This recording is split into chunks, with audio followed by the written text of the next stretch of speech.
আজ আমি তোমাদের সাথে শেয়ার করব আমাদের মিষ্টি কপতির ফার্স্ট ম্যারেজ অ্যানিভার্সারি কিছু সুন্দর সুন্দর মুহূর্ত, যেগুলো অনেক দিন ধরে গ্যালারিতে স্টোর করা ছিল। যখন আজকে বসে বসে দেখছিলাম, তখন হঠাৎ মনে পড়লো যে ওদের জন্য এই ছোট্ট মিষ্টি গিফটটা দেওয়াটা খুব ভালো হবে, ওরাও সারপ্রাইজ হবে, ওদেরও ভালো লাগবে, প্লাস আমারও এই মোমেন্টসগুলো শেয়ার করে খুব ভালো লাগছে। আশা করি আপনাদেরও এই ভিডিওটা শেষ অবধি দেখে খুব ভালো লাগবে। তাই যারা এখনও আমার চ্যানেলকে সাবস্ক্রাইব করোনি, তারা প্লিজ নিচে বেল আইকনে ক্লিক করে আমার চ্যানেলকে সাবস্ক্রাইব করো, লাইক করো, আরও বেশি বেশি করে কমেন্ট করো, যাতে আমি তোমাদের সাথে আরও বেশি করে জুড়ে থাকতে পারি।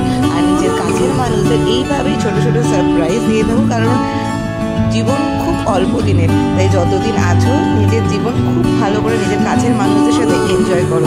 আর এই ছোটো ছোটো সারপ্রাইজ মানুষের লাইফে সত্যি অনেক বেশি ইম্পর্টেন্ট হয়ে যায় বড় বড় গিফটের তুলনায়। তাই আজকের ভিডিও এখানেই শেষ করছি। সবাই খুব ভালো থেকো।